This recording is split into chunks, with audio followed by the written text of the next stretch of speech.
Questions होते हैं। S C और वर्मा की बुक निकाल लो, एस सी वर्मा की बुक निकाल लो, क्योंकि मेरे पास बुक नहीं है। एस सी वर्मा की बुक निकाल लो, उसके एक्सरसाइज में क्वेश्चन 15 देखो, 15 बोर्ड्स मॉडल पे हम लोग कर रहे थे। अब कुछ क्वेश्चन देख रहे हैं एस सी वर्मा में, क्वेश्चन 15 एक्सरसाइज में। क्या क्वेश्चन है? क्वेश्चन ये है कि अगर पोटेंशियल एनर्जी को हम इन्फिनिटी पे जीरो ना माने, अगर हम potential energy at infinite separation zero ना माने, पोटेंशियल एनर्जी कहाँ पे माने? जीरो। कहाँ दिया हुआ है? ग्राउंड स्टेट में, ग्राउंड स्टेट में ना। अगर पोटेंशियल एनर्जी को इन्फिनिटी पे, इनफाइनाइट सेपरेशन पे जीरो ना मान के कहाँ मान ले? जीरो मान ले ग्राउंड स्टेट में, तो फर्स्ट एक्साइटेड स्टेट में उसकी टोटल एनर्जी क्या होगी, यही पूछा है। तो अब तक हमने क्या किया था? अभी तक हमारा एनर्जी लेवल डायग्राम ये था, अभी तक हमारा एनर्जी लेवल डायग्राम ये था। ये ग्राउंड स्टेट था, ये 2 था, ये 3 था, ये 4 था, और यहां पर कहीं जाके इंफिनिटी था। एग्रीड? यस।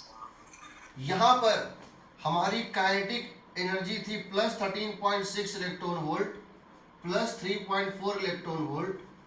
ये काइनेटिक है, ये था प्लस 1.5 इलेक्ट्रॉन वोल्ट, ये था माइनस 0.85 इलेक्ट्रॉन वोल्ट, और यहां पर था जीरो। ये हमारी काइनेटिक एनर्जी का लिस्ट था।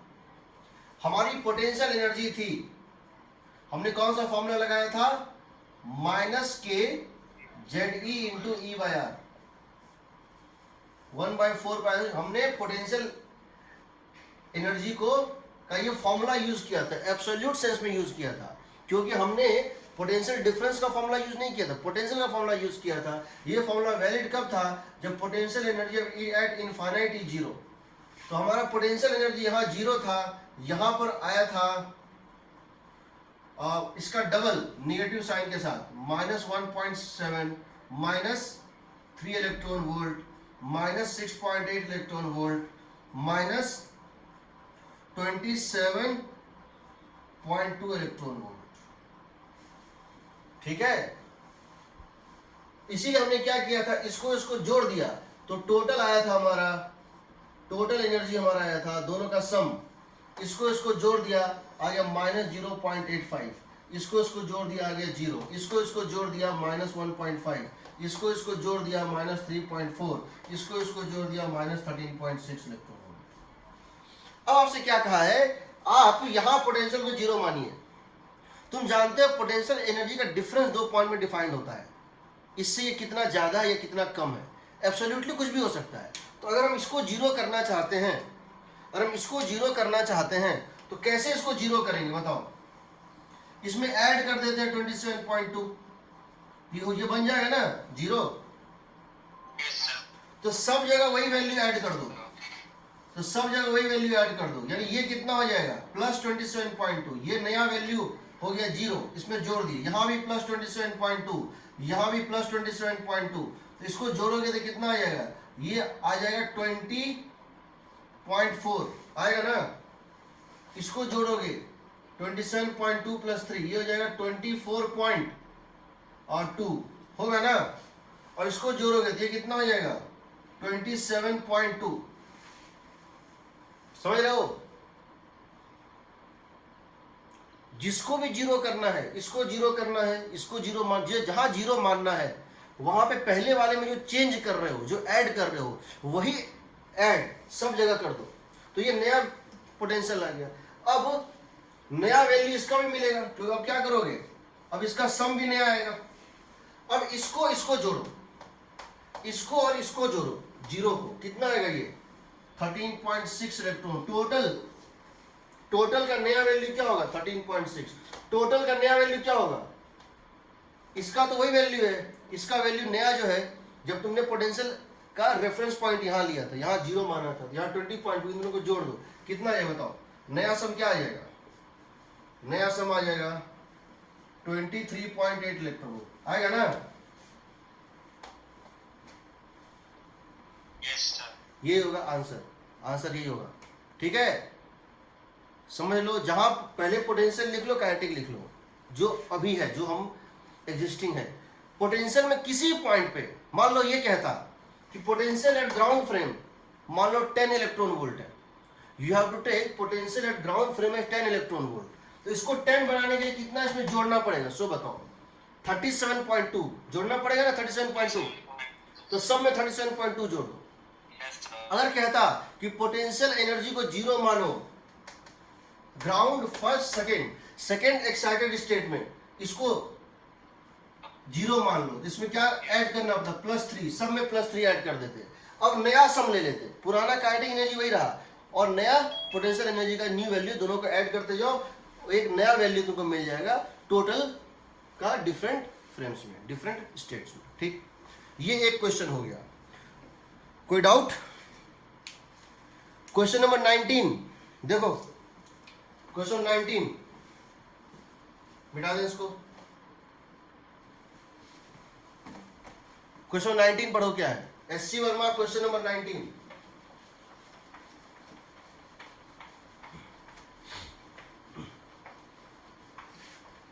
ये क्वेश्चन इरोडोम में भी है, इसमें भी है। क्वेश्चन नंबर 19, एससी वर्मा का question number 19। Let us solve it, how to get it.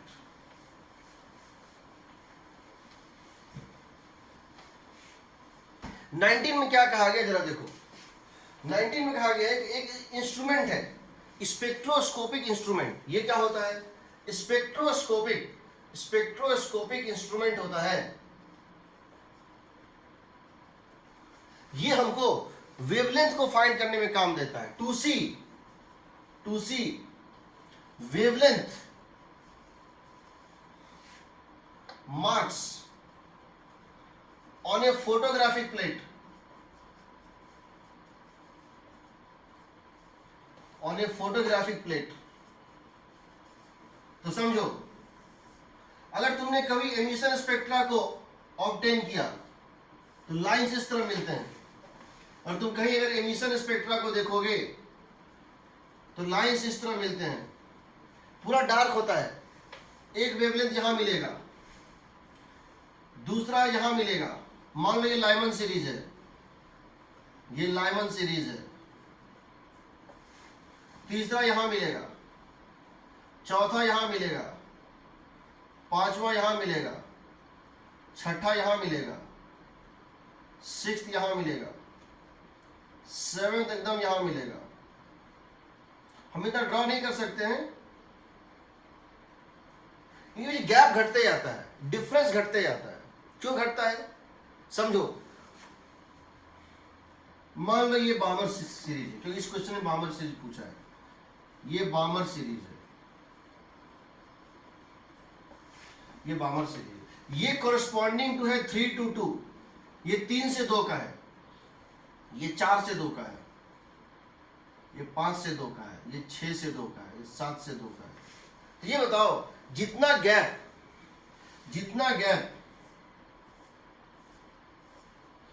1 2 3 4, ये जो गैप है और ये जो गैप है, दोनों में फर्क इतना है, इन दोनों में इतने का फर्क है। ये तीसरा जो है उसमें और कम फर्क है, ये उसके ऊपर जो है इसमें और कम फर्क है। कहने का मतलब है the difference between this transition is larger, between this and this transition is very small, between this and this transition is very very small. In fact, अगर तुम ये करो 100 to 2, 100 से 2 तक और 101 से 2 तक, इनके बीच में लैम्डा का गैप बहुत कम होगा। 100 से 2 तक और 101 से 2 तक देखोगे, 100 से 2 और 101 से 2, तो इसमें जो लैम्डा आएगा और इसमें जो लैम्डा डैश होगा, दोनों में डिफरेंस बहुत कम होगा ना।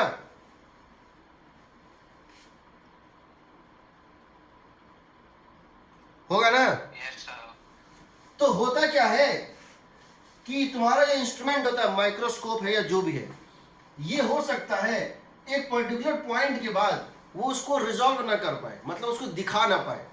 समझो, ये तुमको क्लियरली दिख रहा है, इन दोनों में गैप, यहां भी दिख रहा है, यहां भी दिख रहा है, बट एक समय आएगा तुमको ये क्या दिखेगा, कंटिन्यूअस दिखेगा।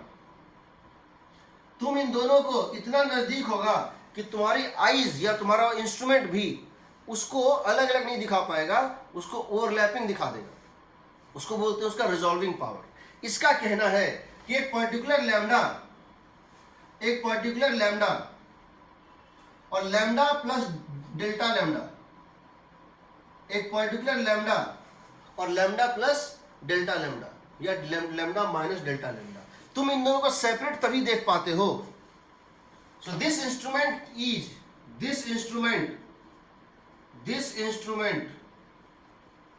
Can clearly see two wavelengths, two nearby wavelengths.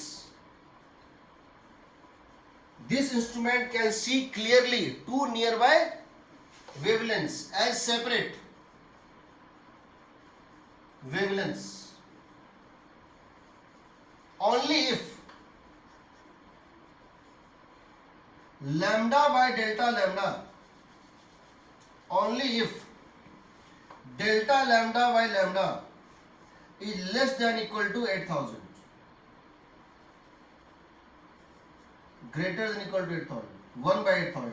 यही दिया जी, यही दिया ना,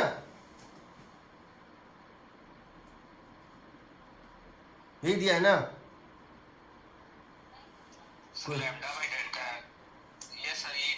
यही दिया है ना, ठीक।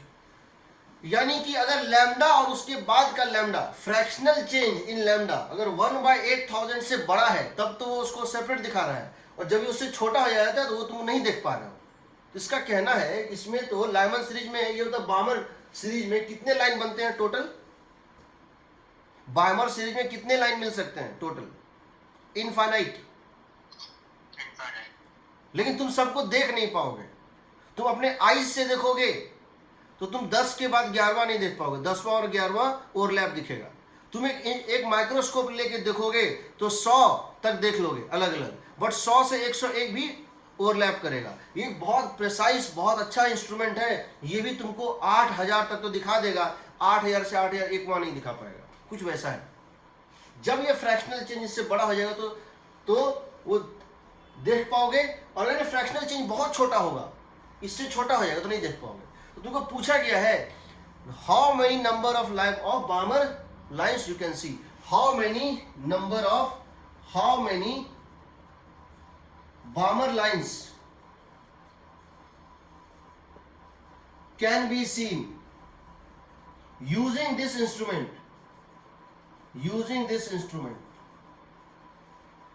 एग्रीड? सॉल्व करें? ठीक।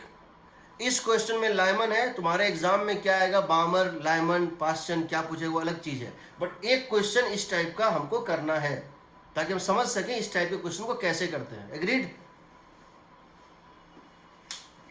सही है? करें? चलिए हम अब इसको सॉल्व कर रहे हैं। पहले हम क्वेश्चन का मीनिंग बता दिए क्या है, अब इसको हम सॉल्व कर रहे हैं। हम कहते हैं बिकॉज ये बामर सीरीज दिया हुआ है, इसका मतलब है बिकॉज ये बामर सीरीज दिया हुआ है, इसका मतलब है कि 1/λ क्या हो जाए बताओ, 1/λ रिडबर्ग कांस्टेंट h के लिए दिया है, into 1/2 square minus 1/n square. सही है? Where n is equal to 3, 4, 5 dot dot. सही है? सही है ना? क्यों? हाइड्रोजन के लिए दिया हुआ क्वेश्चन में, क्वेश्चन बोल रहा हूं पढ़ने के लिए पढ़ो, मेरे पास बुक नहीं है। ये minus D lambda by lambda square, Rydberg constant हो गया कांस्टेंट, मैं इसको डिफरेंशिएट कर रहा हूं, -2n by n cube, -2 by n cube dn। सही है? सही है जी? माइनस नहीं प्लस हो जाएगा, सही है।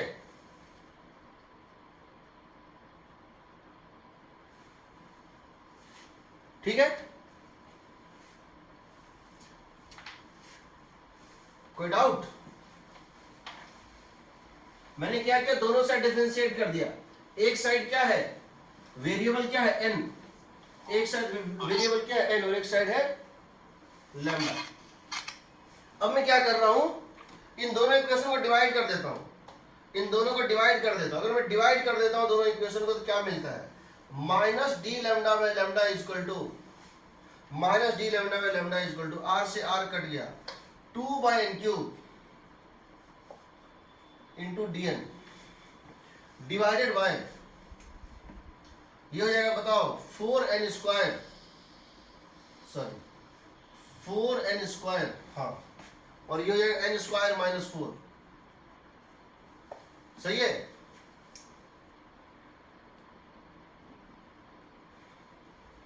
ये दिया हुआ है 1/8000। dn किसके इक्वल होगा, 1 के, n क्या है, इंटीजर ना,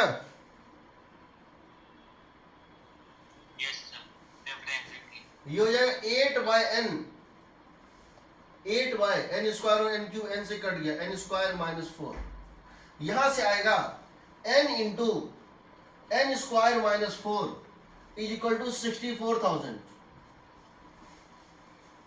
now because n is very very very greater than 2, n बहुत बड़ा है, जो n लास्ट तक जाएगा ना वो 100 200 300 बहुत बहुत बड़ा होगा, 2 के कंपेरिजन में बहुत बड़ा है, इसीलिए हम यहां लिख सकते हैं n क्यूब, क्योंकि n स्क्वायर माइनस 4 को क्या बोल देंगे, n square, n cube is approximately equal to 64,000।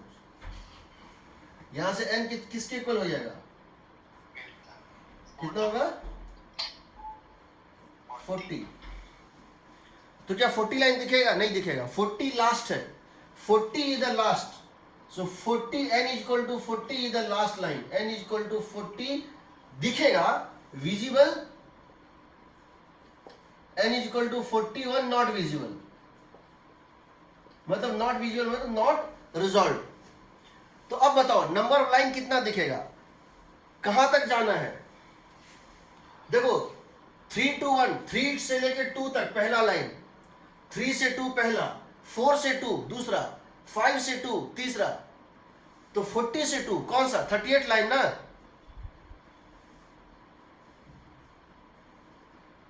Three से 2 बामर का पहला, 3 से 2 बामर का पहला, 4 से 2 बामर का दूसरा, 5 से 2 बामर का तीसरा, 40 से 2 38 लाइन ना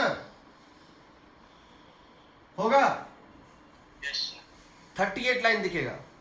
तो तुम्हारा इसमें सबसे क्रूशियल स्टेप ये है कि लास्ट में जाके ये जो दिख रहा है इसमें तुम इसको नेग्लेक्ट कर दोगे, चाहे वो लाइमन हो या बामर हो या पास्चन हो। बामर अगर लाइमन देता, यहां क्या होता, n स्क्वायर माइनस 1 स्क्वायर, यही ना, यहां क्या होता 1, यहां क्या रहता 2 3 4 5, तो वहां पे यहां आता n स्क्वायर माइनस 1, तो 1 को नेग्लेक्ट कर देते। अगर Lyman बामर Paschen bracket P fund होता है ना, जो भी है, अगर यहाँ 3 होता तो भी इसको नेग्लेक्ट कर देता। अंत में इसको क्या करना, इसको n क्यूब मान के निकाल देना, और फिर ये n लास्ट है, बट याद रखना लाइमन अगर है तो इसमें से एक घटाओगे, लाइमन अगर होता और यहाँ 40 होता तो 42 से 1 पहला, 3 से 2 दूसरा, तो 40 से लास्ट अगर 40 है तो 39 होता। बामर है इस क्वेश्चन में 38 है, लाइमन बामर पास्चन ना, ब्रैकेट पास्चन जो, तो वहां कितना 37 होता, वो तो कर सकते। ठीक है, कोई डाउट? याद रखना कोई भी क्वेश्चन जो जिंदगी में कभी नहीं देखे हो वो अगर एग्जाम में आ गया तो नहीं बनेगा, मतलब नहीं बनेगा। कोई भी क्वेश्चन, किसी टाइप का क्वेश्चन एग्जाम में नहीं देखे हो तो नहीं बनेगा। किसी टाइप का क्वेश्चन एक पहले देखे हो, भले उसमें डेटा चेंज हो जाए तो बन जाएगा। ठीक है, मिटाओ। Yes sir. चलो नेक्स्ट क्वेश्चन। नेक्स्ट क्वेश्चन अगर आप देखिए, देखो क्वेश्चन नंबर 34 के आसपास कोई क्वेश्चन का 3-4 क्वेश्चन लगातार कोलिजन का है। एक काम करो, पहले वर्कड आउट में जाओ, सेकेंड लास्ट क्वेश्चन देखो। वर्कड आउट एग्जाम्पल में सेकेंड लास्ट क्वेश्चन क्या है, पूछा है कि हाइड्रोजन एटम रेस्ट पे है और दूसरा H एटम उसके साथ आगे क्या हो रहा है, कोलाइड कर रहा है ना।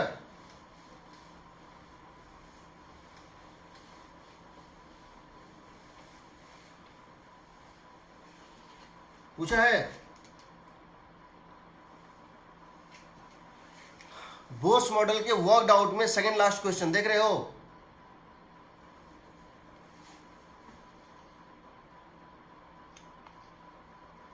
क्या पूछा है, कोलिजन इलास्टिक होगा, ये पूछा है ना। नो सर, क्या है question, light corresponding to the transition n equal to 4 to n equal to 2 in hydrogen atom falls on cesium metal. अच्छा बोस मॉडल में सेकेंड, अच्छा सेकेंड लास्ट क्वेश्चन नहीं है। लास्ट क्वेश्चन क्या है, लास्ट क्वेश्चन तो यू वाला है, पोटेंशियल एनर्जी वाला यू वाला। Yes sir. उसके एक पहले क्या है, वही है सर, light corresponding. उसके एक पहले क्या है, उसके एक पहले क्या है। A neutron moving with speed u makes a head-on collision. हाँ यही तो क्या करोगे इसमें, क्या करोगे एक स्टेप में, क्या करोगे, half m into M by M plus M, क्योंकि एक न्यूट्रॉन कोलाइड कर रहा है किससे, H एटम से, एक न्यूट्रॉन H एटम से कोलाइड कर रहा है, दोनों की मास इक्वल है, ये हो गया reduced mass into u minus 0 का होल स्क्वायर, यही ना। Yes sir. ये है k मैक्स का मैक्सिमम, ये है k काइनेटिक एनर्जी लॉस्ट का मैक्सिमम वैल्यू है ये। अगर ये वैल्यू भी लेस देन हो जाए 10.2 इलेक्ट्रॉन वोल्ट तो कोलिजन पक्का है कि इलास्टिक रहेगा। अगर जो मैक्सिमम लॉस हो सकता है वो भी, जो मैक्सिमम लॉस हो सकता है अगर वो भी कैपेबल नहीं है, वो भी सफिशिएंट नहीं है एक्साइट करने के लिए, तो देन 100% श्योरली इलास्टिक कोलिजन होगा, मानते हो। Yes sir. यानी आंसर क्या आएगा, half into M by two into U square is less than 10.2 electron volt. इसका मतलब half M U square is less than 20.4 electron volt. अगर half M U square incoming neutron का, अगर incoming neutron का, ये तो रेस्ट पे था, अगर इसकी काइनेटिक एनर्जी इससे कम है तो 100% इलास्टिक कोलिजन होगा, और अगर इससे ज्यादा है तो इलास्टिक भी हो सकता है और इन इलास्टिक भी हो सकता है, पार्शियल इलास्टिक भी हो सकता है, सही है। Yes sir. बुक में दूसरे मेथड से बनाया है, ठीक। अब तुम एक्सरसाइज पे आओ, एक्सरसाइज में देखो 31, 32, 33 के आसपास 3-4 लगातार क्वेश्चन इसमें, जहां पे हाइड्रोजन, क्या चीज, आपने बताया थे। एक्सरसाइज में एक में पूछा है कि न्यूट्रॉन आके कोलाइड कर रहा है, तो अगर ये एक में ये पूछा है न्यूट्रॉन आके कोलाइड कर रहा है, यही क्वेश्चन है, और उसकी काइनेटिक जो है एनर्जी 18 इलेक्ट्रॉन वोल्ट है, मान लो ये न्यूट्रॉन आ रहा है और उसकी काइनेटिक कितनी है, 18 इलेक्ट्रॉन वोल्ट। तो एक चीज तो समझ गए तुम कि गारंटेड है कि इलास्टिक कोलिजन होगा। तो पूछा है find the possible value of kinetic energy of neutron and H atom after collision. तो अगर कोलिजन इलास्टिक हो रहा है, ये गारंटेड हो चुका है, तो तुम जानते हो जो इक्वल मासेस में इलास्टिक कोलिजन होता है तो वेलोसिटी इंटरचेंज हो जाता है, Yes sir. तो ये रुक जाएगा, कोई पॉसिबिलिटी नहीं है, गारंटी है, ये रुक जाएगा, इसकी स्पीड हो जाएगी u, यानी ये रुक जाएगा, इसकी काइनेटिक एनर्जी कितनी हो जाएगी, 18 इलेक्ट्रॉन वोल्ट, गारंटेड है। तो वो 3-4 लगातार कुछ वो तुम देख सकते हो, ठीक है। अब तुम चले आओ एक्सरसाइज में ही, क्वेश्चन नंबर 36, 37 और 46, मैं 3 क्वेश्चन सॉल्व कर रहा हूँ, उसके बाद में आऊँगा प्रीवियस एज पे। 36, 37 और 46। उसके पहले तुम लोग का थोड़ा मैकेनिक्स में रिकैप करा दो।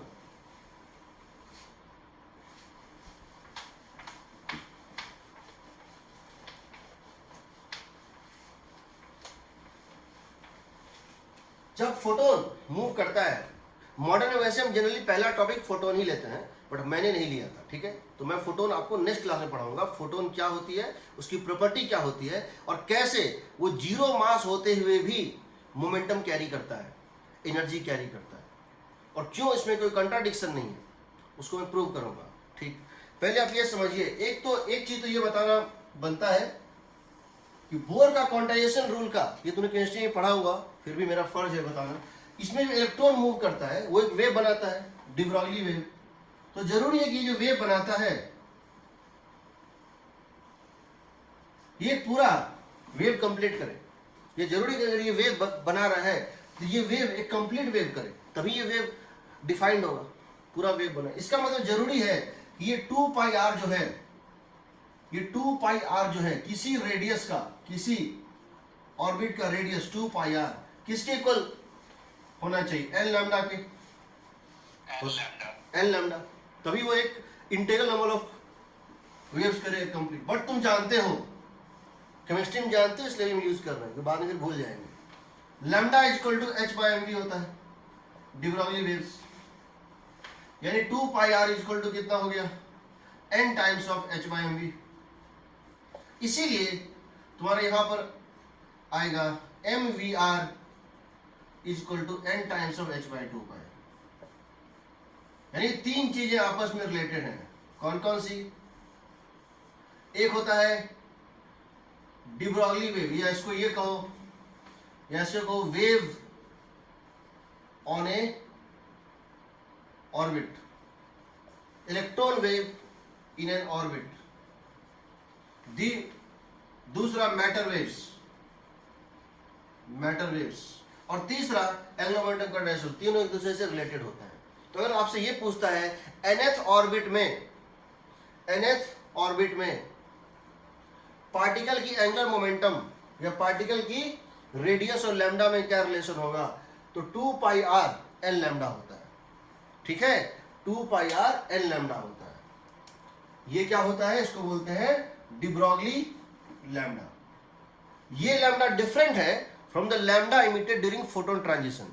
याद रखना, ये जो लैम्डा होता है ये डिफरेंट है। This is the lambda of the, this is the matter waves. Matter waves क्या होता है हम देखेंगे नेक्स्ट क्लास में, मैटर वेव्स, ठीक है। तो ये होता है, this is not photon wave, this is not photon wave. खैर, अगला, अगर हम एक गन है मेरे पास, एक गन फ्रीली रखा हुआ है, और ये गन अगर एक बुलेट फायर करता है तो जितनी मोमेंटम बुलेट को मिलती है, क्या उतनी मोमेंटम गन को मिलती है?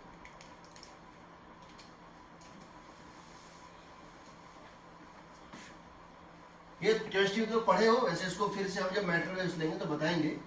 ये बताओ, अगर हम एक गन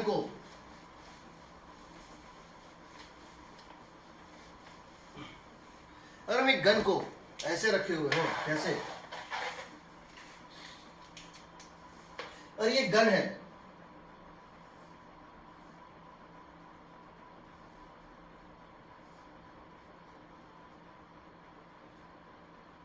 और यहां एक बुलेट है, और ये पूरा सिस्टम रेस्ट पर है। इसकी मास है m1 और इसकी मास है m2, ये रेस्ट पे था। इस गन ने एक बुलेट फायर किया, तो गन रिकॉइल कर जाएगा, तो रिमेनिंग गन रिकॉइल कर जाएगा।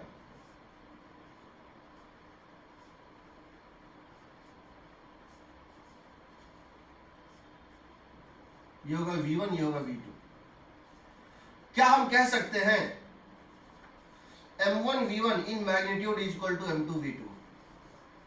कह सकते हैं? मोमेंटम कंजर्व है, दोनों की मोमेंटम सेम होगी, एनर्जी किसकी ज्यादा होगी? अगर इसमें टोटल एनर्जी इस प्रोसेस में बुलेट की if energy released in this process, जब ये गन पाउडर एक्सप्लोड किया, अगर इस प्रोसेस में energy release in this process is E, तो दोनों को जो काइनेटिक एनर्जी मिलेगी, काइनेटिक एनर्जी कितनी होती है, हाफ mv स्क्वायर होती है ना। Yes, sir. इसको लिख सकते हो mv का होल स्क्वायर बाय 2m, इसको लिख सकते हो मोमेंटम स्क्वायर बाय 2m। अब जरा देखो पार्टिकल 1 और पार्टिकल 2, पार्टिकल 1 और पार्टिकल 2 दोनों का मोमेंटम सेम है, दोनों का मोमेंटम सेम है, 2 भी दोनों के लिए सेम है। इसका मतलब है kinetic energy is inversely proportional to mass. Kinetic energy carried by a particle is inversely proportional to its mass. इसका मतलब है k1 बाई k2 या k2 बाई k1, समझो k2 by k1 is equal to m1 by m2, सही होगा? Yes, sir. इसका मतलब है k2 by k1 plus k2 total kinetic energy is equal to m1 by m1 plus m2, यानी कि, और ये किसके इक्वल है? Energy produced E। तो k2 जो होता है energy carried by second particle is m1 by m1 plus m2 into total energy. या तुम ये समझ सकते हो जिसकी मास कम उसकी काइनेटिक एनर्जी ज्यादा, जिसकी मास कम उसकी काइनेटिक एनर्जी ज्यादा। एनर्जी का डिस्ट्रीब्यूशन इक्वल नहीं होता है, एनर्जी का डिस्ट्रीब्यूशन इक्वल नहीं होता है। एनर्जी का डिस्ट्रीब्यूशन क्या होता है? जिसकी मास कम होती है उसमें वो एनर्जी ज्यादा लेके जाता है। अब समझो इस बात को, इफ m2 टेंड्स टू 0 या m1 टेंड्स टू इंफिनिटी, अगर m2 की मास बहुत बहुत बहुत बहुत कम हो कंपेयर टू m1 के, अगर इसकी मास बहुत कम है तो ऑलमोस्ट सारा एनर्जी यही लेके चला जाएगा, सही है? Yes, sir. E1 tends to 0, E2 tends to E0। अगर एक न्यूक्लियस से एक अल्फा बीटा पार्टिकल निकलेगा और एक न्यूक्लियस से एक इलेक्ट्रॉन निकलेगा, बीटा माइनस पार्टिकल एमिट होगा, तो न्यूक्लियस और बीटा माइनस में किसका मास, हम कह सकते हैं न्यूक्लियस का मास ऑलमोस्ट इनफाइनाइट है, मान सकते हैं ना?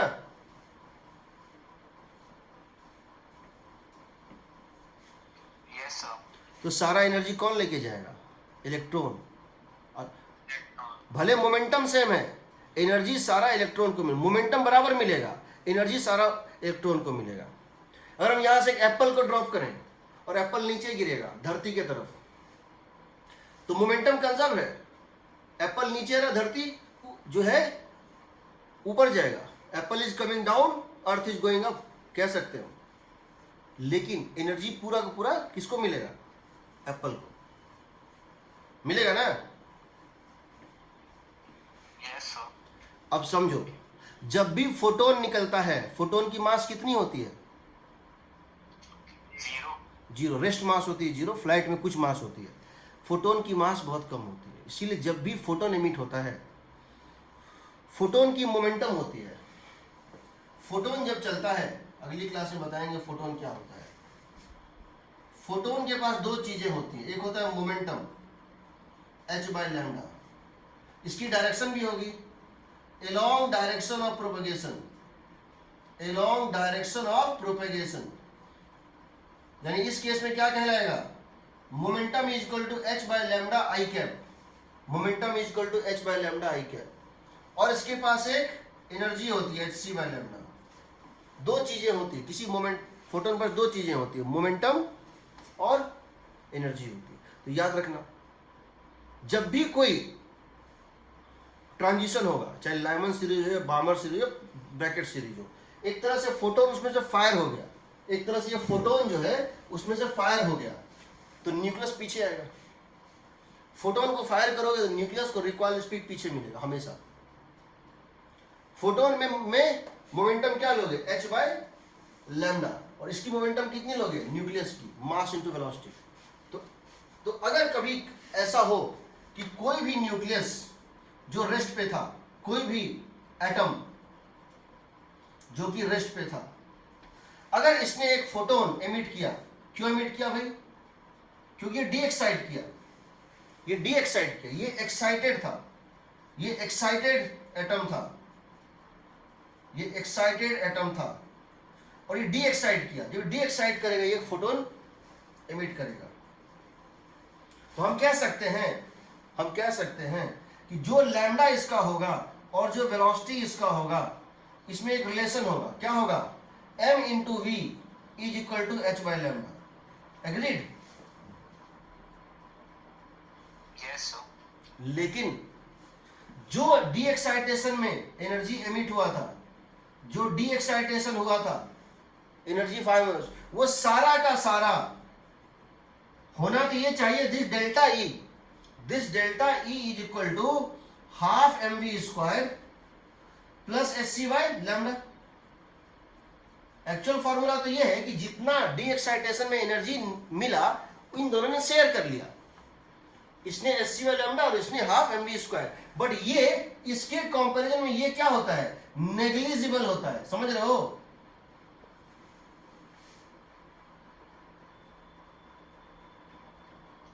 हो सकता है इसका 99.99999% ये ले जाए और 0.00001% ये ले जाए, तो हम इसको कैलकुलेट तो कर नहीं सकते हैं।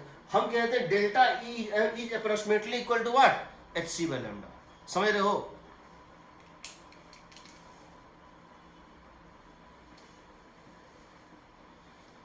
मैं इसको एक्सप्लेन कर रहा हूं, समझो। मैं इसको फिर से एक्सप्लेन कर रहा हूं।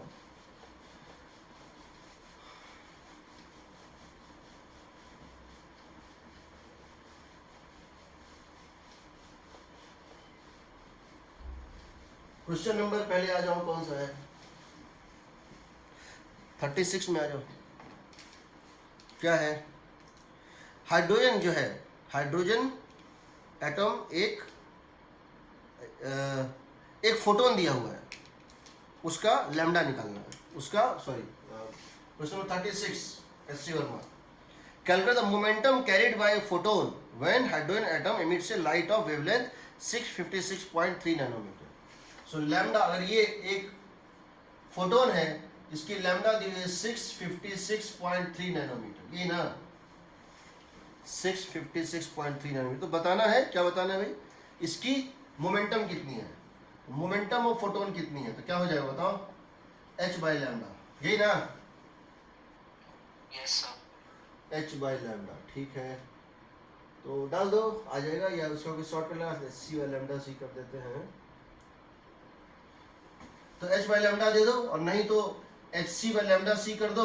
और तुम जानते हो hc का वैल्यू क्या होता है, hc का वैल्यू होता है 1240 इलेक्ट्रॉन वोल्ट नैनोमीटर, यही ना, बाय 656.3 नैनोमीटर इंटू सी, 3 इंटू 10⁸ मीटर पर सेकेंड। ये और ये तो कट गया, और इसको भी किस में कन्वर्ट कर दो, इसको भी कन्वर्ट कर दो किस में, एसआई यूनिट में। ये एसआई में था ना, 1240, और इलेक्ट्रॉन वोल्ट का मतलब 1.6 इंटू 10⁻⁻19 बाय 656.3 इंटू 3 इंटू 10⁸, जो भी है। या तुम डायरेक्ट यहां से लिख सकते हो 6.6 इंटू 10⁻34 बाय 6.56 इंटू 10⁻9, तो आ जाएगा, मोमेंटम आ जाएगा। मतलब स्पीड ऑफ द एटम पूछा है कि जब इस एटम ने जो कि रेस्ट पे था, जब इसने इस फोटोन को एमिट किया जिसकी तुम मोमेंटम निकाल चुके हो, तो तुमको बताना है कि इसकी स्पीड क्या होगी। What is required speed of this atom. इसकी मास दी हुई है, कर सकते हो ना? Yes, sir. h by lambda is equal to mv, h by lambda is equal to mv, ठीक। h by lambda is equal to mv दिया हुआ है। तो यहाँ से तुमको मास दिया हुआ है, h दिया हुआ है, h तुमको पता होता है, लैम्डा तुमको दिया हुआ है, तुम्हारा v निकल जाएगा। What is the kinetic energy of required of the atom. Question पूछा है कि रिक्वायर्ड ऑफ द एटम का काइनेटिक एनर्जी क्या होगा। एक्चुअली यहाँ पे नेग्लेक्ट नहीं करना है, बताना है इसका काइनेटिक एनर्जी क्या होगा। कैसे निकालेंगे बताओ। h by lambda is equal to mv, ये हो गया first equation, h by lambda is equal to m into v। But पूछा क्या है, काइनेटिक एनर्जी, तो हाफ mv स्क्वायर निकालना है, ये निकालना है। What is the kinetic energy of required of this. तो क्या करेंगे, एक काम V करते square हैं, by 2m. mv का whole square by 2m, Yes, sir. that will become equal to h by lambda का होल स्क्वायर बाय 2m, यही ना? Yes, sir. और सब कुछ दिया हुआ है, निकाल लोगे, कैलकुलेशन है, कर सकते हो, ठीक है, एम भी निकल जाएगा। चलो मैं इस क्वेश्चन को थोड़ा सा चेंज कर रहा हूँ। क्या कर रहा हूँ समझो, मिटा दो इसको। Yes, sir.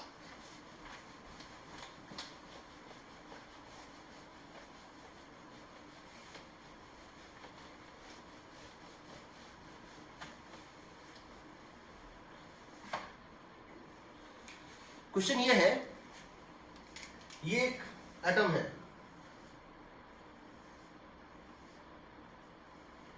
Excited atom at rest,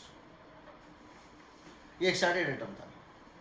अब ये क्या करता है, एक्साइटेड एटम यहां से यहां आता है, ये ट्रांजिशन करता है। So it does a transition and comes to the ground state, it does a transition and comes to the ground state.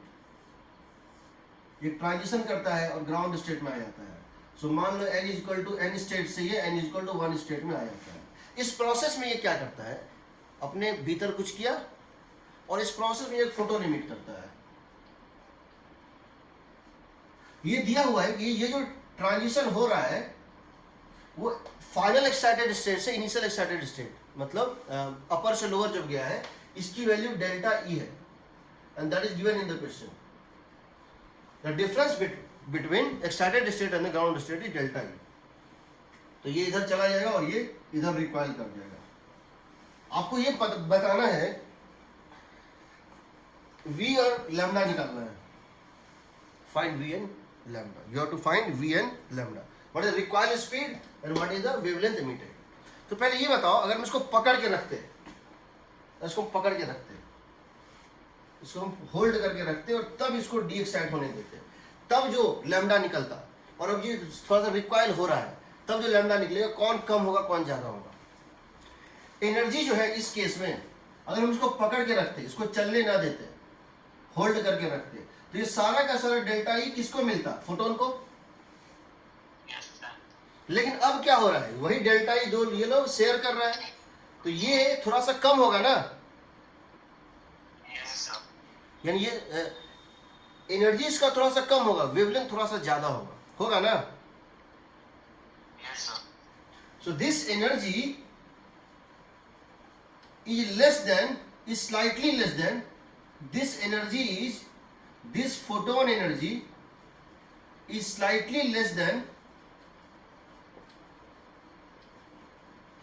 if the case, if atom is hold, और आप एटम को पकड़ के रखते, उस केस में अगर ये रिकॉइल करंट ना देते, उस केस में सारा डेल्टा ई मिलता है इसको, बट इस केस में क्या होगा, डेल्टा ई दोनों को मिलेगा। इस केस में क्या होगा, डेल्टा ई हो जाएगा half M we square plus H C by lambda. अगर आप होल्ड करके रखते, ये होता जीरो, तो डेल्टा ई होता एच सी बाई लैम्डा। पहला इक्वेशन ये होगा एनर्जी कंजर्वेशन। दूसरा क्या होगा, मोमेंटम कंजर्वेशन। हम जानते हैं, और यहां पे मेरे पास को अगर पूछा गया है, वो क्वेश्चन पे डिपेंड करता है, अप्रोक्सीमेटली अगर पूछा गया है लैम्डा कितना होगा या कुछ भी। दूसरा इक्वेशन होगा हमारा M V is equal to H by lambda. ये दो इक्वेशन है हमारे, ये दो इक्वेशन है हमारे। तो अगर हमसे नेग्लेक्ट करने के लिए पूछा गया, क्या पूछा गया, find approximately recoil speed of atom। तो क्या करोगे तुम, क्या करोगे, इसको नेग्लेक्ट कर दो, अप्रोक्सीमेटली नेग्लेक्ट कर दो, मोमेंटम में नेग्लेक्ट मत करो, और यहां करो, जो ये दोनों इक्वल है, नेग्लेक्ट नहीं कर दो, ये बहुत कम है, ये बहुत कम है। तो हो जाएगा H C by lambda is approximately equal to delta E. सही है। अब यहां दोनों साइड c से मल्टीप्लाई कर दो, तो एस सी बाई लैम्डा किसके इक्वल, बताओ, एस सी बाई लैम्डा किसके इक्वल हो जाएगा, m times of v into C होगा, ठीक है ना। तो v कितना आ जाएगा, delta E by M C. E कितना हो जाएगा, delta E by M C. Question में डेल्टा ई दिया होगा, एम दिया होगा, सी दिया होगा, या फिर इसके सिंबल के टर्म में निकालना होगा।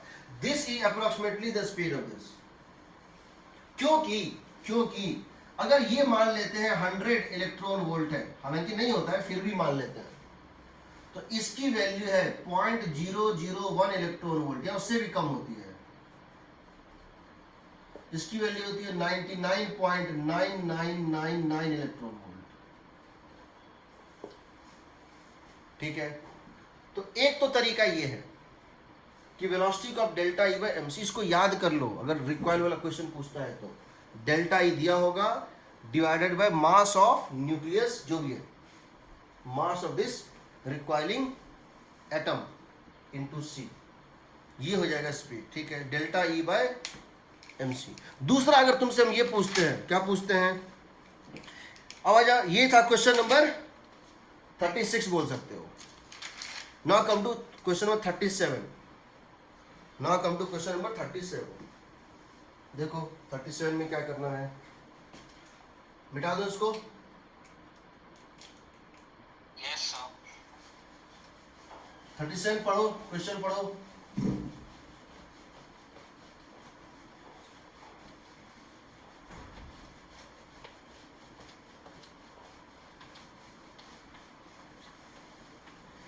देखो क्या है, क्या क्वेश्चन है। हाइड्रोजन का कोई है एटम और वो n इक्वल टू 3 से 2 तक ट्रांजिशन कर रहा है। Final fractional change wavelength emitted due to recoil. Recoil के कारण उसमें कितना फ्रैक्शनल चेंज आएगा ये पूछा है। ठीक, समझो क्वेश्चन क्या है। 37, ये एक एटम है और ये एक एक्साइटेड स्टेट से, ये एक एक्साइटेड एटम है।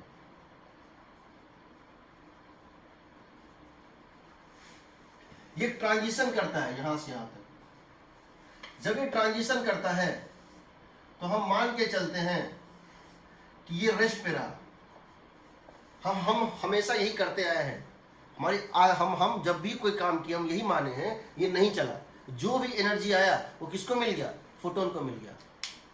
हमने जितना भी लाइमन बामर पास्टन जो भी करते हैं हम यही मानते हैं ये नहीं चला और पूरी की पूरी एनर्जी किसको मिल गई, फोटोन को मिल गई।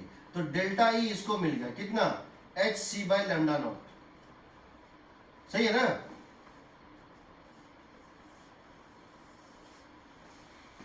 हम रिक्वायल मानते ही नहीं है, हालांकि नेग्लेक्ट होता है, होता बहुत कम है बट होता तो है। हम नेग्लेक्ट करके चलते हैं हमेशा। तो इसको मान लेते हैं पूरी एनर्जी इसको मिल गई। लेकिन ये तो हो गया assuming no recoil, assuming that atom do not require, but practically क्या होता है, एक्चुअली क्या होता है।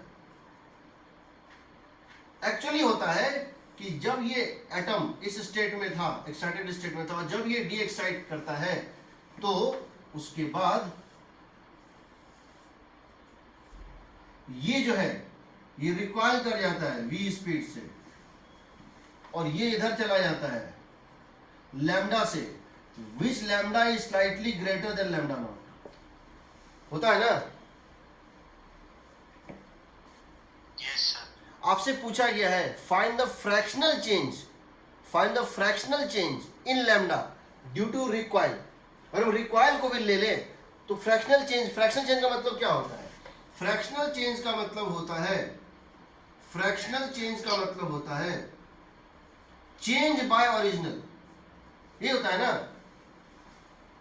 यस। आपको निकालना lambda minus lambda naught by lambda naught, ये निकालना है lambda minus lambda naught by lambda naught. इस क्वांटिटी को निकालना है कितना होगा, बल्कि निकालना नहीं, हमको इसका एक फॉर्मूला याद रखना है। एग्जाम में अगर आ गया तो वहाँ डिराइव नहीं करेंगे, बस फॉर्मूले में वैल्यू डालेंगे बस।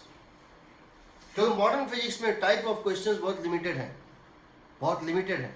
आप उसका कर जाइए तो आपको हर क्वेश्चन देखा हुआ लगेगा। क्या करेंगे अब इसको लिख देते हैं लैम्डा बाय लैम्डा नॉट -1। सही है। इसको लिख देंगे H C by lambda not by H C by lambda -1, सही है।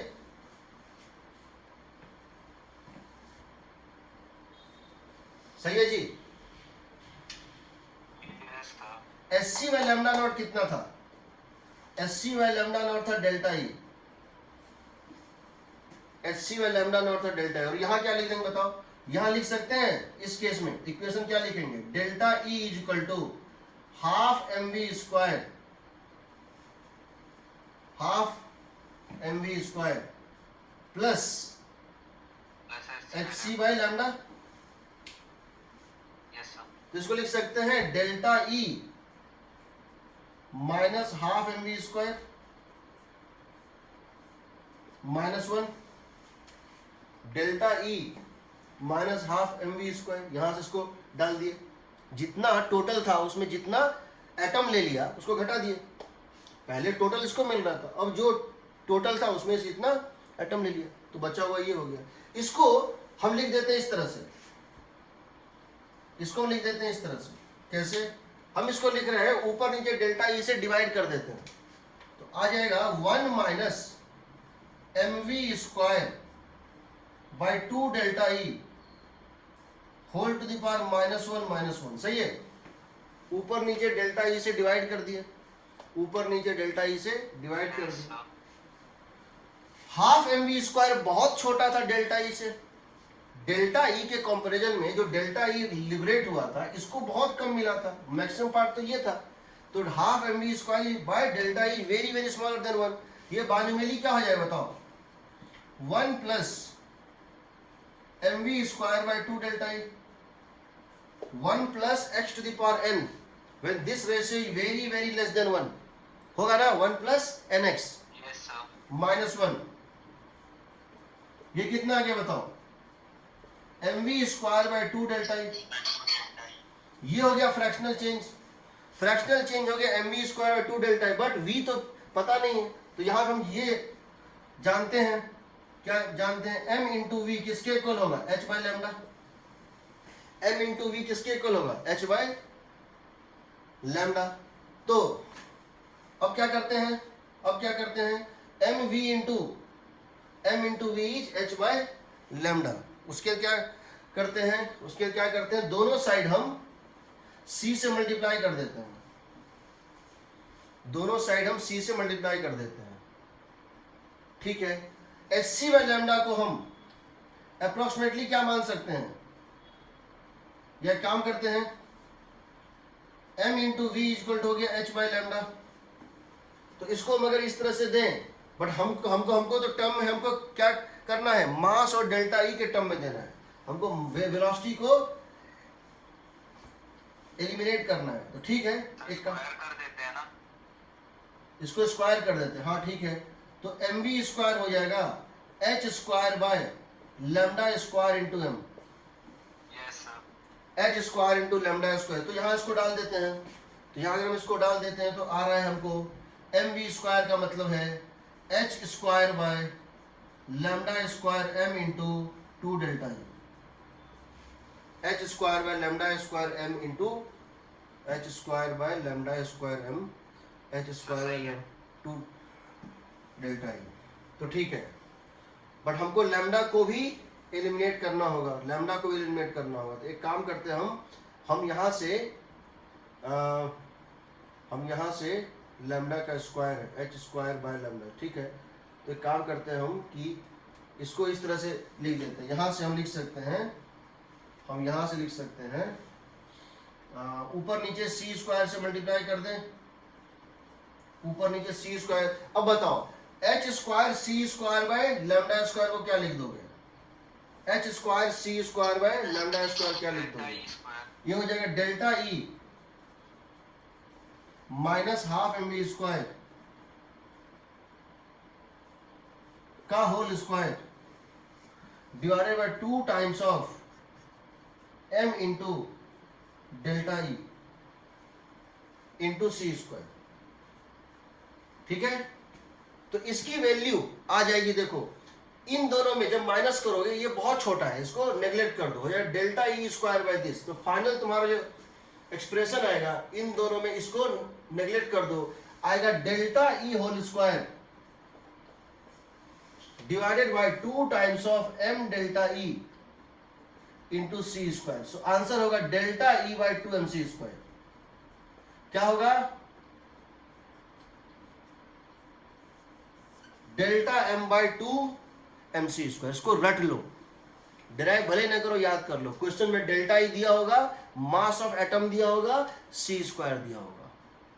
ये बात और है कि हम बाद में देखेंगे चल के, यहां तुम एक शॉर्टकट भी यूज कर सकते हो। अगर तुम्हारा मास एमयू में दिया है, अगर तुम्हारा मास एटम का केजी में नहीं दिया है, किस में दिया है? एटॉमिक मास यूनिट में दिया है। तुम जानते हो, पढ़ोगे बाद में जाके, 1 AMU into C square according to Einstein's mass energy equivalence relation, 1 AMU into C square कितना होता है?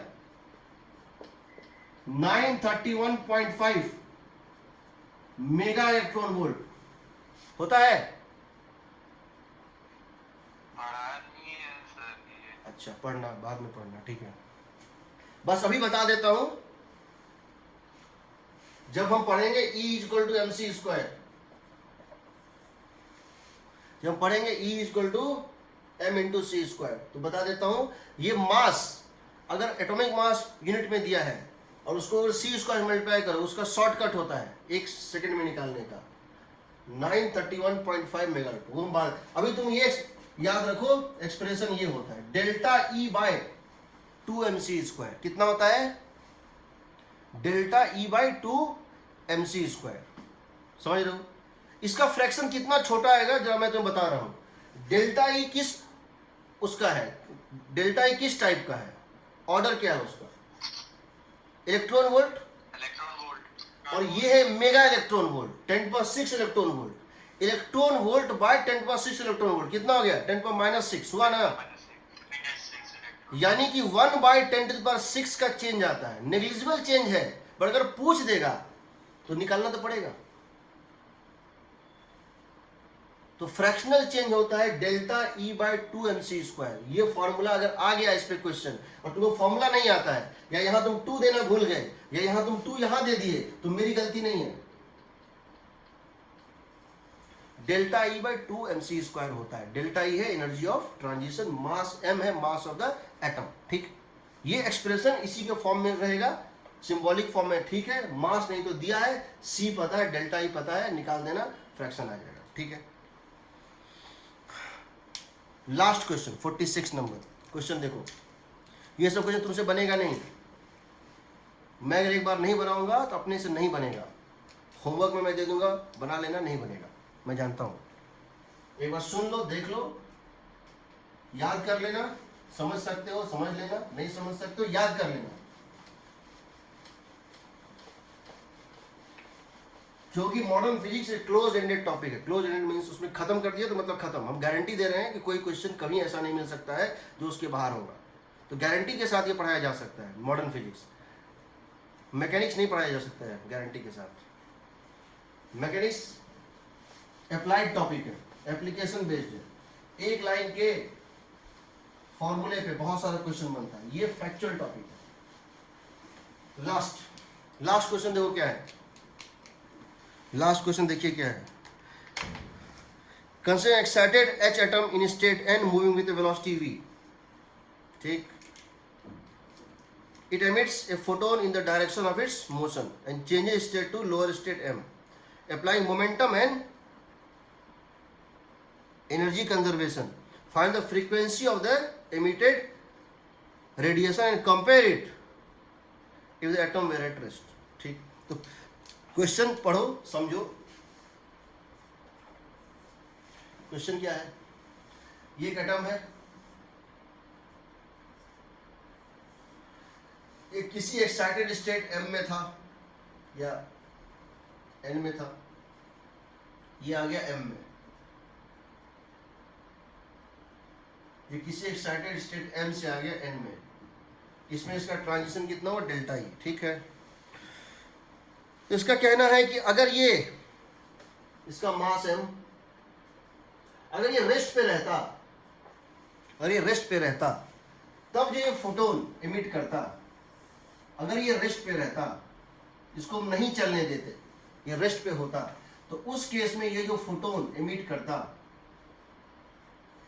उसकी वैल्यू होती, अगर ये रेस्ट पे होता तो ये म्यू नॉट फ्रीक्वेंसी का फोटोन एमिट करता। इसका मतलब है कि डेल्टा ई की वैल्यू किसके इक्वल है? h into mu naught. सही है ना?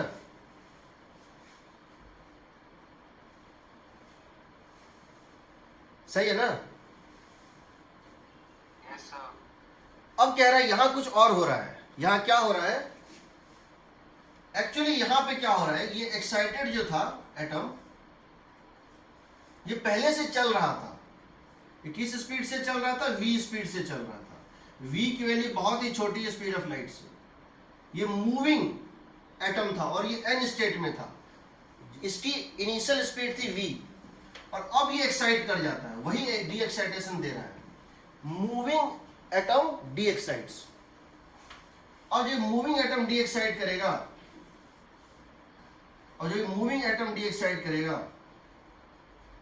तो इसकी स्पीड चेंज हो जाएगी v डैश, और अब ये फ्रीक्वेंसी एमिट करेगा म्यू नॉट डैश या म्यू। आपको म्यू और म्यू नॉट का रेशियो निकालना है। आपको म्यू और म्यू नॉट का रेशियो निकालना है। क्वेश्चन लिख दिया है apply energy conservation and momentum conservation. समझ रहे हैं? क्वेश्चन समझ गए हो? Yes, sir. इन दोनों में रेशियो निकालना है और केमिस्ट्री पर के नहीं निकलेगा रेशियो। ठीक, अब रेशियो निकाल रहे हैं, देखो कैसे।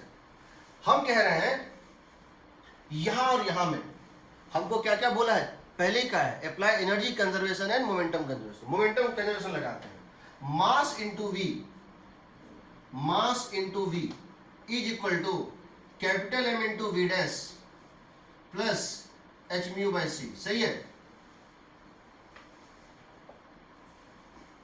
सही है। इनिशियल मोमेंटम था मास इंटू वी, बाद में मोमेंटम कितना है? Mass into we dash plus h by lambda. Lambda कितना हो जाएगा इसका? सी बाई म्यू होगा ना? सही है?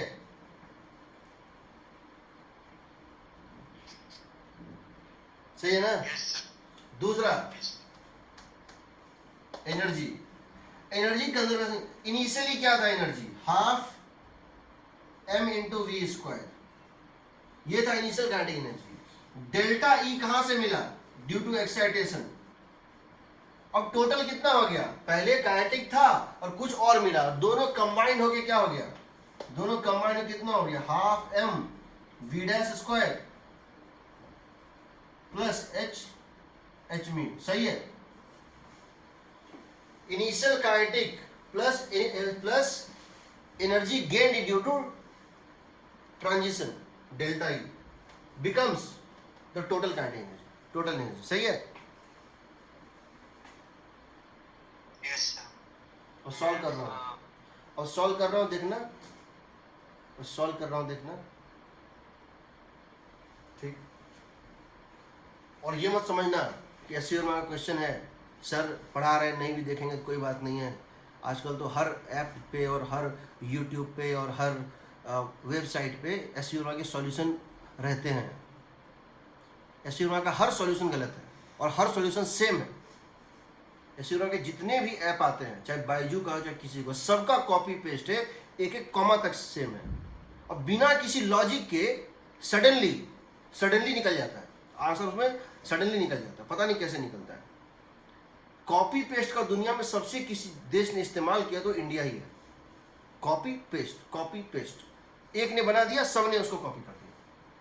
कोई भी क्वेश्चन जो तुम्हें नहीं बनेगा, जाके देखोगे तो तुम क्या देख रहे हो, मैं क्या देख रहा हूं कि मेरा आ रहा है 6/2, आंसर आ रहा है मेरा 3, आंसर दिया है 2। ऐसे मान लो पीछे में दिया हुआ है 2, मेरा आ रहा था लास्ट में 6/2 = 3, आंसर दिया है 2। कोई सॉल्यूशन उठा लो, उसमें यहां तक आया होगा और यहां लिखा होगा 6/2 = 2, और तुम माथा पीटते रहोगे। ये बाइजू का है, वेदांतु का है, ये उसका ऐप है जहाँ ये लोग ये काम करते हैं, एक नंबर के पहुंचे हुए सब हैं। इसलिए मैं समझना कि यूट्यूब पे उठाओगे कुछ उठाओगे मिल जाएगा, मिलेगा ही नहीं, खोज के देख लेना, मिलेगा ही नहीं, मिलेगा तो पता नहीं कहीं लॉजिक ही नहीं लगेगा कहाँ से आ गया। अब क्या करते हैं हम, इसको तो हम लिख सकते हैं, क्या लिख सकते हैं, एच म्यू नॉट, क्योंकि हमको म्यू नॉट और म्यू में रिलेशन निकालना है, हमको म्यू नॉट और म्यू में रिलेशन निकालना है। ठीक, अब क्या करते हैं, इसको उस साइड ले आते हैं, लिख देते हैं h mu naught minus mu,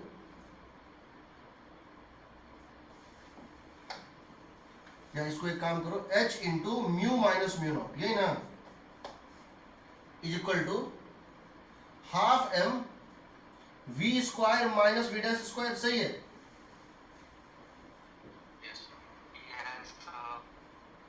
अच्छा मुझे यहाँ एक नया मेथड दिख रहा है, हालांकि मैं इसको दूसरे मेथड से हमेशा बनाया था, बट अभी मुझे यहाँ एक नया मेथड यहाँ देख के याद आ रहा है, तो मैं वही मेथड लगा रहा हूँ।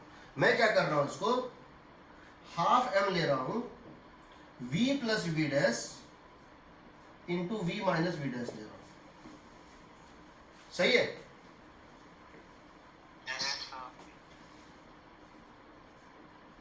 मेरा मेथड बहुत लेंदी था, कैलकुलेशन थोड़ा ज़्यादा था, पर अभी मैं देख रहा हूँ कि ये बहुत आसानी से निकल जाएगा। मैं कह रहा हूँ v और v डैश में अंतर बहुत कम आएगा। क्यों, हम जानते हैं कि there is very little difference between v and v dash.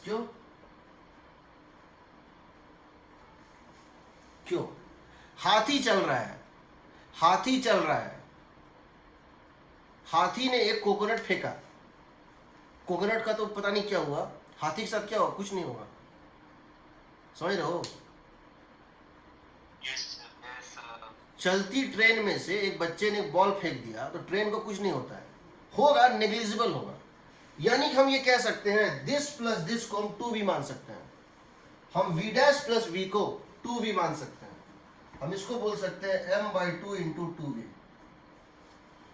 और v माइनस v डैश को यहां से निकाल सकते हैं। देखो यहां से हम v माइनस v डैश निकाल रहे हैं, कितना आएगा, h म्यू बाय mc, होगा ना,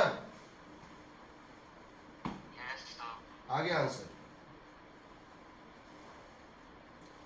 ऑनलाइन क्लास में जनरली हम कभी कुछ नया नहीं कर पाते हैं, क्लासरूम में तो बहुत कुछ करते हैं, लेकिन ऑनलाइन में h से h कट गया, तो आ जाएगा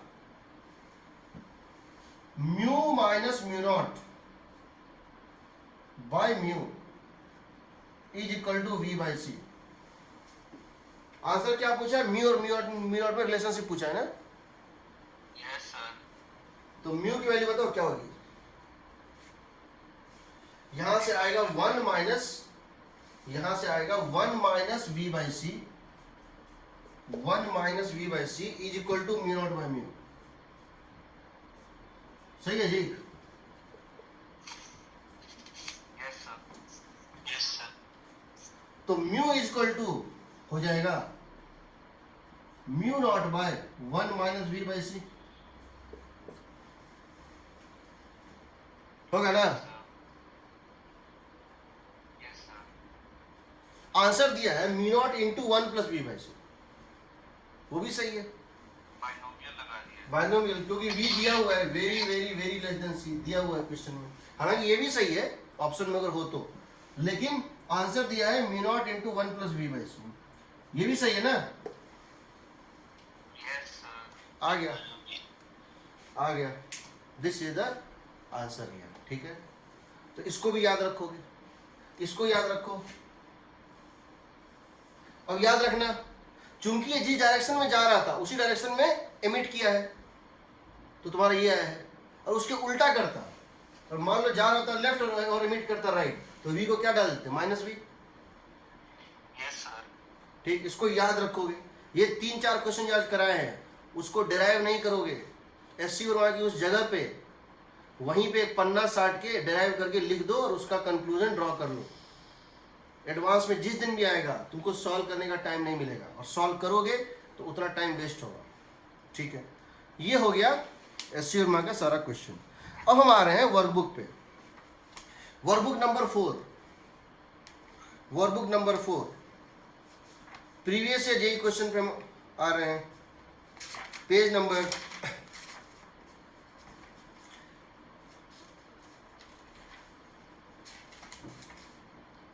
132,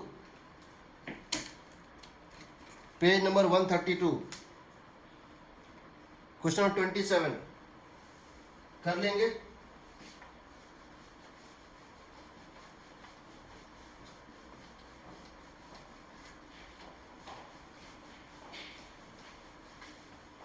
पेज 132, क्वेश्चन नंबर 27,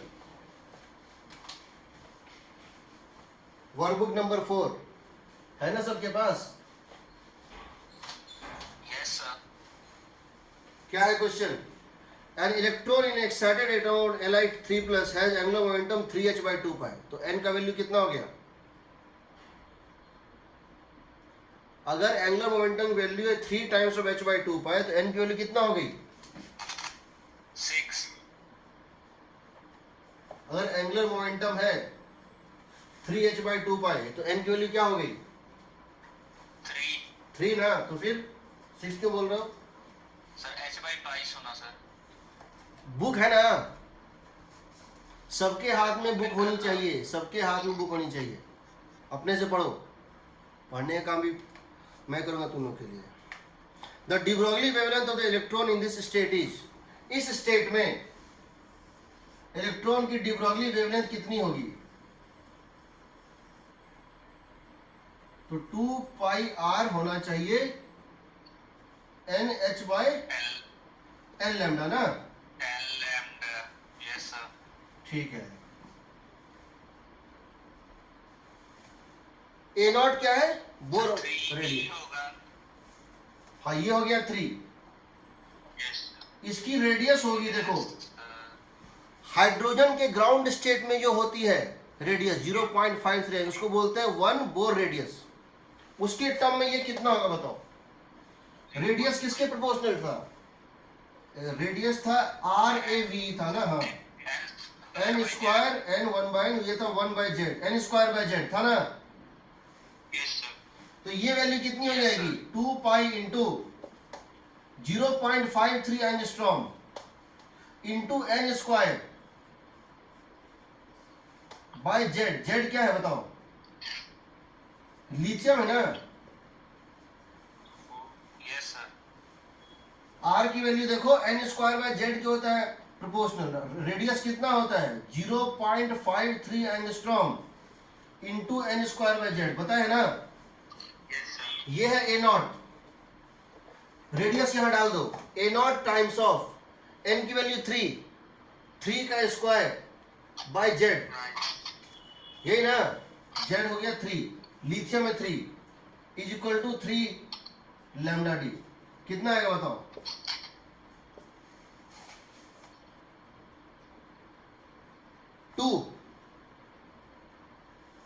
टू होगा ना।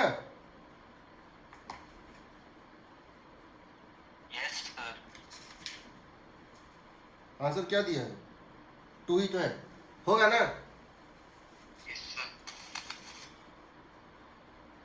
क्वेश्चन नंबर 25 उसी पेज पे। A hydrogen atom in the ground state is radiated by light of wavelength 970 angstrom. Take Hc/E, Hc/E का वैल्यू दिया हुआ है, यानी Hc का वैल्यू इस क्वेश्चन में 25। Hc का वैल्यू तुमको लेना है। तुम कितना लेते थे? 1240 इलेक्ट्रॉन वोल्ट नैनोमीटर। इसका कहना है तुम ये वैल्यू मत लो, तुम इसका वैल्यू कहना है 1237 इलेक्ट्रॉन वोल्ट नैनोमीटर लो। ठीक है, Hc की वैल्यू 1237 इलेक्ट्रॉन वोल्ट नैनोमीटर लो। यहां पे तुम्हारा एक वेवलेंथ गिर रहा है, कितना? तो एनर्जी ऑफ इंसिडेंट वेवलेंथ कितना है बताओ? Hc/λ मतलब कितना हो गया? 1237 electron volt nanometre divided by lambda को लिखो नैनोमीटर में 970 एंगस्ट्रॉम। 970 एंगस्ट्रॉम मतलब कितना नैनोमीटर हुआ बताओ? 970 एंगस्ट्रॉम को कितना नैनोमीटर जीरो लिखो? बढ़ा दी। इसको मल्टीप्लाई, इसको डिवाइड, 97 नैनोमीटर, सही है ना? कितना आएगा? तुम सोच रहे हो कैसे कैलकुलेशन करेंगे, तुम ये सोच रहे हो सर इसका कैलकुलेशन कैसे करेंगे, तो इतना समझ लो, इसकी वैल्यू वही आएगी जो आती है। अगर ये 100 होता तो ये कितना होता? अगर ये 100 होता तो ये 12.37 होता। अगर ये 100 होता तो ये 12.37 होता। ये 12.37 थोड़ा सा ज्यादा होगा, होगा ना? तो 12.1 तो नहीं होगा, 12.55 होगा। ये था ना, जहां तक मुझे याद, देख लेते -13.6 -3.4 -1.5 -0.85, ये था 10.2, इसको तो भूल जाओ। ये था 12.1, इसको भूल जाओ। ये कितना था? 8.75, तो यही आएगा।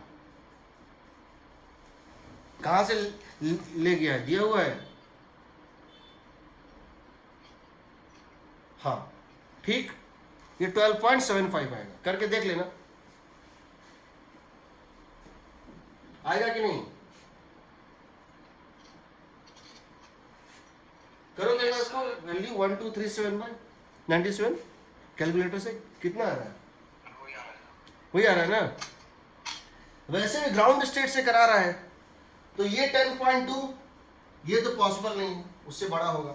ये 12.1 उससे भी बड़ा होगा, 12.7, यानी ये कहां से कहां चला गया? 1 से लेकर 2 3 4 तक चला गया ना? अब कितना लाइन मिलेगा? जो वो डी एक्साइड करेगा कितना लाइन मिलेगा? अब जब ये डी एक्साइड करेगा इसके बाद, तो कितना डिफरेंट? 6 मिलेगा। आंसर होगा 6, होगा ना? क्वेश्चन 24, क्वेश्चन नंबर 24,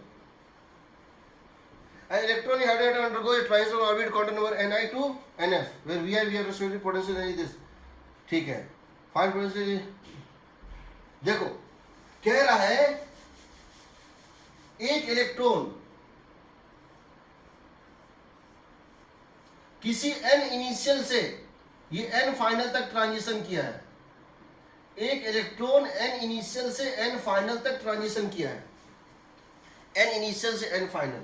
इसका कहना है potential energy in state 1 bye potential energy in state 2, potential energy in state 1 bye potential energy in state 2 दिया है 6.25, ठीक? तुम जानते हो पोटेंशियल एनर्जी या एनर्जी किसके प्रोपोर्शनल होता है? n square, n 1/n square, और ये होता है 1/z, z not, z square. ये होता है प्रोपोर्शनल टू, पोटेंशियल एनर्जी होता है proportional to n square by z square by n square, ये ना? z यहां फिक्स कर दिया है, हाइड्रोजन ही है, हाइड्रोजन ही है, z हो गया 1, यानी कि this ratio is n final by n initial का होल स्क्वायर, यही ना?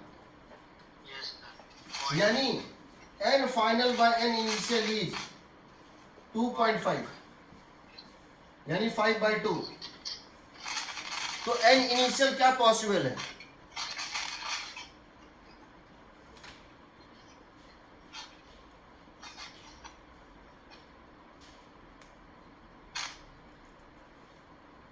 ठीक है,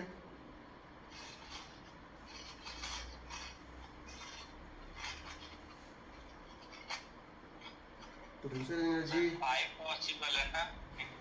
हाँ, मतलब 2 5 4 10 6 15 रेशियो फिक्स है।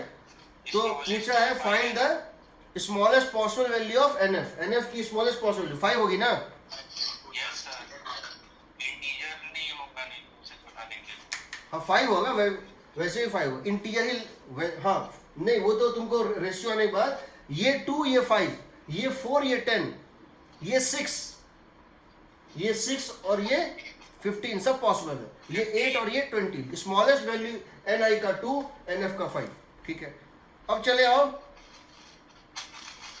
क्वेश्चन नंबर 22, क्वेश्चन 22, क्वेश्चन देखो, हम फिर से बता रहे हैं, ऐसा कोई क्वेश्चन नहीं आता है जिसमें आपको टाइम लगे या ना बने। कोड 22 क्या है?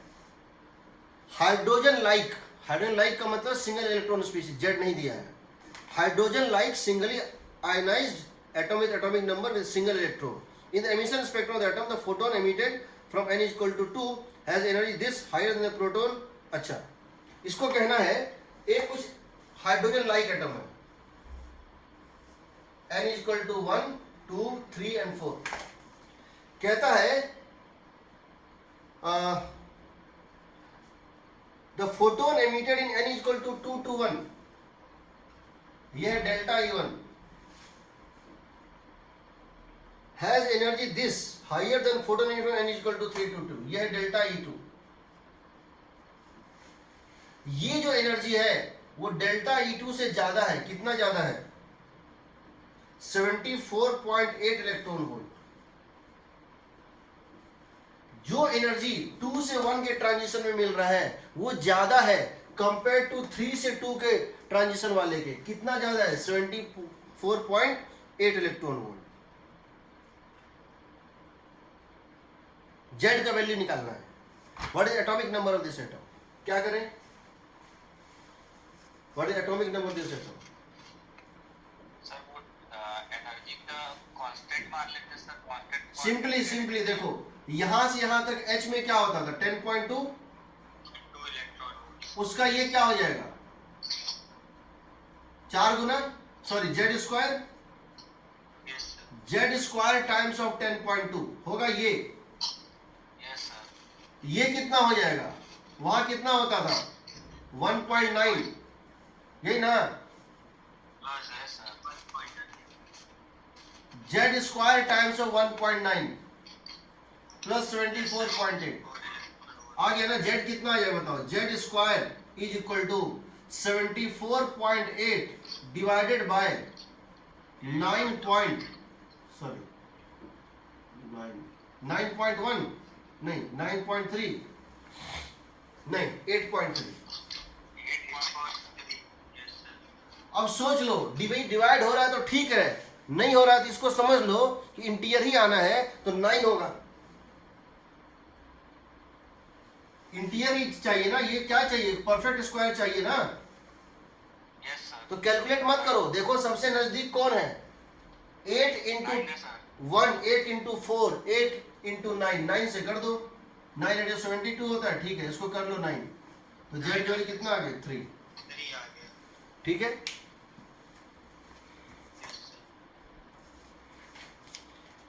पीछे आओ।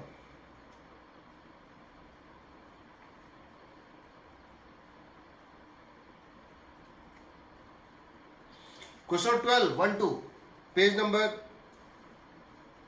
130, पेज 130 क्वेश्चन नंबर 12। याद रखना, अगर तुम कभी ऐसा कर रहे हो, सक्सेसिव का ले रहे हो, तुम ले रहे हो 1 by n square minus 1 by n minus 1 square, तो जैसे जैसे n बढ़ता जाएगा दोनों में डिफरेंस घटता जाएगा, घटेगा ना? Yes sir. खैर जो भी है देख लेते हैं। अगर n की वैल्यू बहुत बहुत बहुत क्या दो,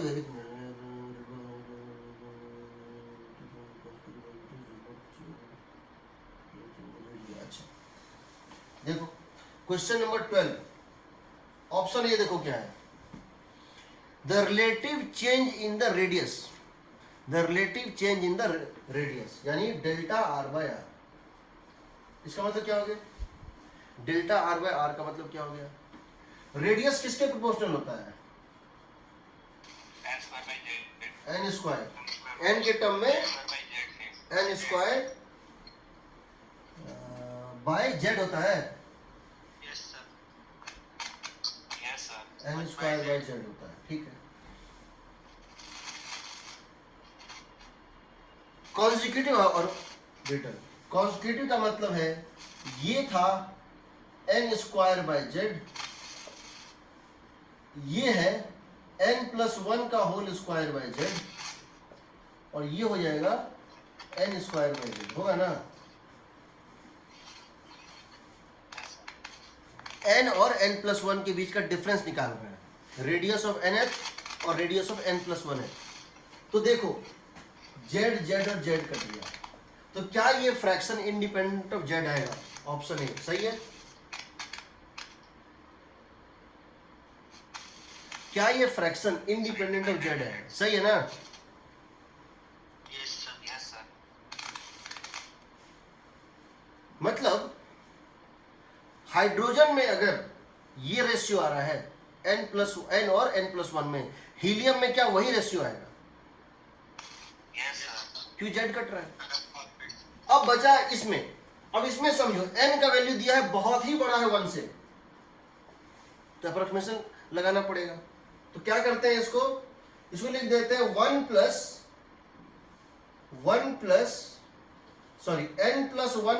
का होल स्क्वायर -1। सही है। 1+1/n whole to the power 2 -1। सही है। 1+2/n -1 अप्रोक्सीमेटली, क्योंकि n की वैल्यू बहुत बड़ी है 1 से, ये कितना हो जाएगा 2/n। तो क्या delta r/r inversely proportional to क्या होगा 1/n। सही है ना? Yes, sir. उसी तरह से C और D भी निकाल